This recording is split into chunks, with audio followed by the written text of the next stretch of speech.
30 avril. Jean, chapitre 1, verset 1 à 28. Au commencement était celui qui est la parole de Dieu. Il était avec Dieu, il était le même Dieu. Au commencement, il était avec Dieu. Dieu tout créé par lui.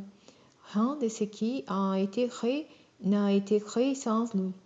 En lui résidait la vie, et cette vie était la lumière des hommes. La lumière brille dans les ténèbres, et les ténèbres ne l'ont pas étouffée. Un homme parut envoyé par Dieu.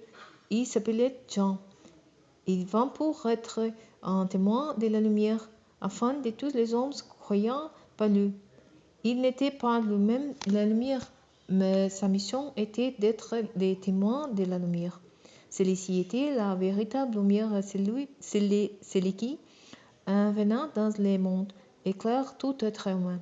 Celui qui est la parole était déjà dans le monde, puisque Dieu a créé le monde par lui, et pourtant le monde ne l'a pas reconnu. Il est venu chez lui, et les sciences ne l'ont pas accueilli. Ces temps pourtant l'ont accueilli. Ils ont cru en lui. À tous ceux-là, il a accordé le privilège de devenir enfant de Dieu.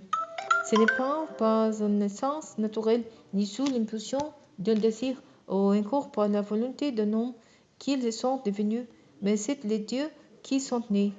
Celui qui est la parole est devenu homme, et il a vécu parmi nous.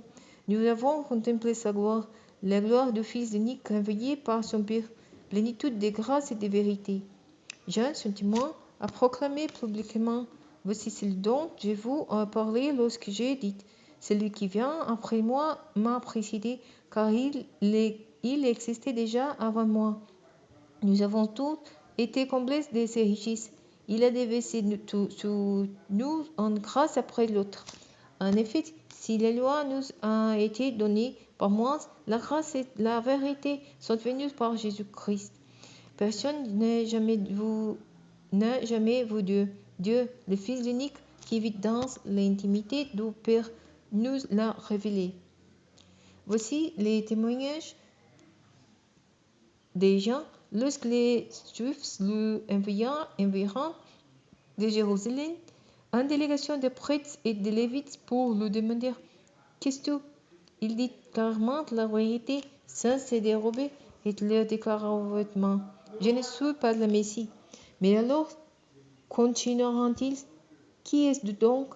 Es-tu Élie? Je ne le suis pas. Es-tu le prophète? Non. Mes enfants, insisteront-ils, qui es-tu? Il faut bien que nous rapportions en réponse à ceux qui nous ont envoyés. Que dis-tu de toi-même? Moi, répondit-il, je suis cette voix dont parle le prophète Isaïe, la voix de quelqu'un qui crie dans le désert: préparez les chemins pour le Seigneur. Les envoyés étaient du parti des pharisiens. Ils continueront de l'interroger: si tu n'es pas le Messie, ni Élie, ni le prophète, pourquoi donc baptises-tu? Moi, le répondit Jean, je vous baptise dans l'eau, mais au milieu de vous se trouve quelqu'un que vous ne connaissez pas. Il vient après moi, mais je ne suis pas digne de détenir la lumière de ses sandales. Cela s'est passé à Béthanie, à l'est du Jourdain, là où Jean baptisait.